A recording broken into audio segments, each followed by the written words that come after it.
مخاطبین از رسانه پشت ماجرای فیلم استاندار سابق یادتونه تیم میگه که منم داشمی های گلزار جابجا کرد.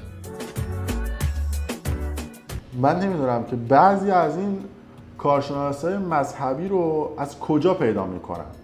یعنی واقعا اگه این ساقی اون کسی که این کارشناسای مذهبی رو پیدا کنه معرفی بکنه، فکر کنم مردم این مقداری کمتری درد و رنج و اذیت بشن از این اتفاقات تلخ این مدت ایران، از این گرونی ها و اتفاقاتی که صورت میگیره. حالا کجاش؟ ببینید بعضی وقتا سری کارشناسای مذهبی رو میارن که میخوان مثلا روایت های تاریخی مذهبی داشته باشه. من همیشه هم گفتم که هر شخصی هر دین و مذهب و باوری که داره برای خودش محترم هستش و باید به باورهای هر شخصی احترام گذاشت، باید به تفکراتی که هر کسی در بعد مذهب و باور خداشناسیش داره احترام بذاریم. به حال اون شخص این تصمیم گرفته، حالا یه شخصی دوست نداره مثلا خدایی که اون میپرسته رو بپرسته، ولی به نظر من باید احترام بذاره به اون شخص. یا میتونه حالا نصیحتش بکنه یا مثلا بحث خداشناسی و درس خدا و اینا رو بره بهش بگه، اون طرف اگه دوست داشته باشه قبول میکنه، دوست نداشته باشه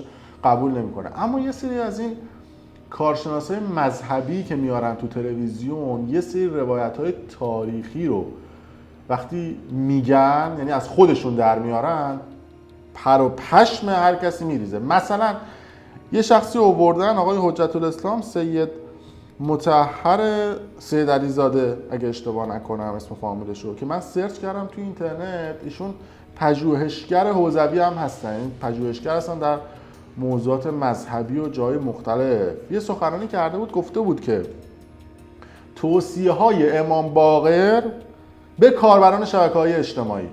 آخه یکی نباید بره یقین آخونده رو بگیره. مگه زمان امام باقر شبکه‌های اجتماعی وجود داشته؟ مگه اینستاگرام وجود داشته؟ اصلا اینترنت بوده؟ مگه برق بوده؟ مگه موبایل بوده که شما برمی‌داری مثلا توصیه‌های امام باقر در خصوص شبکه‌های اجتماعی رو میگی؟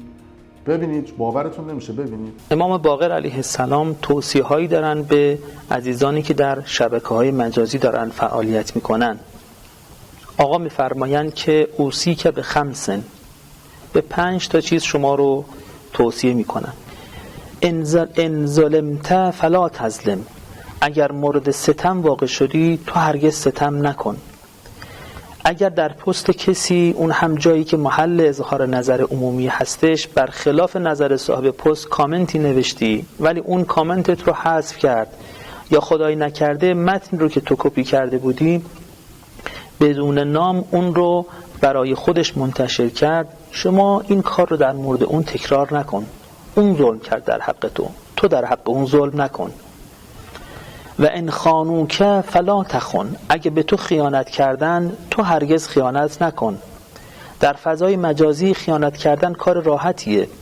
مثلا اگه کسی بدون منشن کردن و اعلان در جایی از شما نام برد و شما رو مسخره کرد یا تهمتی به شما زد یا نسبت ناروایی به شما داد، این کارش خیانت به شماست. تو این کار رو در مقابل اون انجام نده. هرگز خیانتش رو با خیانت پاسخ نده. و ان کذبت فلا تغضب، اگر تو رو تکذیب کردن تو هرگز با خشم و غضب پاسخ نده. اینجا فضای گفتگوه، کسی ملزم نیست حرف تو رو بپذیره، اما وقتی در گفتگو تقوا کنار گذاشته بشه ممکنه طرف مقابلت تو و حرفهای تو رو تکذیب بکنه. آقا امام باقر علیه السلام میفرماید در چنین جایی عصبانی نشو، خشمگین نشو. عصبانیت تو رو از منطق که لازمه گفتگو هستش دور نکنه و اعتبارت رو کاهش نده. و ان مدحت فلا تفرح، از فضای مجازی انتظار نداشته باش که همیشه برخورد یکسانی با تو داشته باشه. کاربران اینجا همون مردمی هستن که در کوچه خیابون از کنار ما میگذرن و با اونها تعامل داریم. اونها همیشه از ما تعریف نمی کنن، لذا از تعریف و تمجید امروزشون در کامنت ها و پست ها خیلی خوشحال نشو. و ان ضممت فلا تجزع، و اگر نکوهشت کنند بیتابی نکن. اونهایی که امروز زیر پستت حرف حق تو رو به تمسخر میگیرن و یا نام تو رو و نام دوستانت رو به زشتی بیان میکنند، ناراحت نشو، بیتابی نکن. همیشه با اونها با طمأنینه برخورد کن. خلاصه این که به نفست فرصت بده و زود تصمیم نگیر. بله، یعنی همین صحبت ها و همین چیزها رو برمیدارن توی تلویزیون پخش میکنن که یه عده دین زده میشن، یه عده بهشون دیگه باور ندارن. شما میخواید درس تاریخی بدی، درس مذهبی بدی، با یه داستانی بگو که مردم یه مقداری تفکر میکنن، به عقلت شک نکنن. این یه نمونهش بود. یا مثلا یه شخص دیگه ای رو آوردن توی تلویزیون و گفته که از زمان تولد پیغمبر انقلاب اسلامی دیده شده بوده. بابا به خدا شما این کارو میکنید، مردم شما رو ببینن دیگه باورتون نمیکنن. چرا به شعور و تفکر مردم توهین میکنید؟ من نمیدونم، جرأت هم ندارن هیچ رسانه‌ای تو ایران راجع به اینا صحبت بکنه. چون اگه راجع به اینا صحبت بکنن میگن آی به لباس روحانیت توهین شد، آی نمیدونم باورهای امام و انقلاب توهین شد. بابا اینها با این سخنرانی‌های چرت و پرتی که میکنن اینا دارن بیشتر توهین میکنن.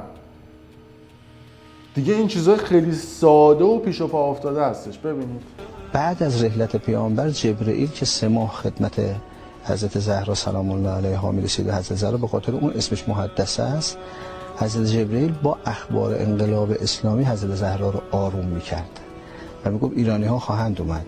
چون شما از زمان پیغمبر خبر خوشی ما نداریم تو تاریخ اسلام.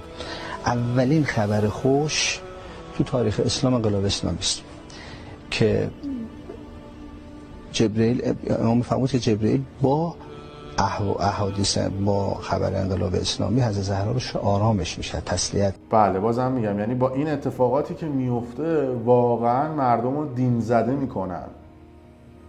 حالا بازم بود از این سبک سخنرانی‌ها که دیگه من دلم نیومد براتون پخش بکنم. یه سری توضیحات رو میدن راجع به یه سری از موضوعات. من حالا نمیخوام چون توهین بکنم و مسخره بکنم، یعنی اینا دیگه خیلی تابلو بود و اصلا راجع به مذهب من هیچ وقت ورود نکردم و نمیکنم، به خاطر اینکه میگم باید احترام گذاشته بشه به عقاید و باورهای هر شخص. اما یه چیزی دیگه واقعا تابلو چرت و پرته. و حالا بگذاریم از کل این اتفاقات، یه سری از این حضرات هم که کارشناسن رفتن به یه سری حضراتی که بالاتر تصمیم گیرندن گفتن که آقا نشون دادن ساز و آلات موسیقی در صدا و سیما حرامه و نباید نشون داده بشه. یعنی خواننده میخواد بیاد بخونه، بعد میکروفون بگیره دستش بیاد، اون سازمازش بعد اون پشت مشتا بمونه، پخش نباید بشه و نشون نباید داده بشه. یعنی یه موضوعی هستش که من واقعا همیشه تو ذهنم بوده که چرا آقا نشون دادن ساز در صدا و سیما ممنوعه. هیچ کسی هم تا الان یک جواب قانع کننده نداده که مثلا شما گیتار رو میبینی مثلا چه اتفاقات درون اتفاق میفته که مثلا نباید نشون داده بشه. مثلا کیبورد رو میبینی، مثلا نمیدونم واقعا مثلا گیتار برقی رو میبینی تو صدا. یعنی من اینجا برای دوستان آلمانی خودم توضیح میدم که آقا تو تلویزیون ایران نشون دادن ساز ممنوعه، مسخره میکنم، شوخی میکنی؟ جواب قانع کننده هم واقعا واسش ندارم. در هر صورت این شده وضعیت صدا و سیمای شلنگ و تخته‌ای و کارشناسایی که میارن توی صدا و سیما. و حالا چند تا ویدیو هم پخش شده بود چند وقت پیش، توهین کرده بودن مثلا به قومیت‌های مختلف که حالا راجع به اون بعداً بحث خواهیم کرد.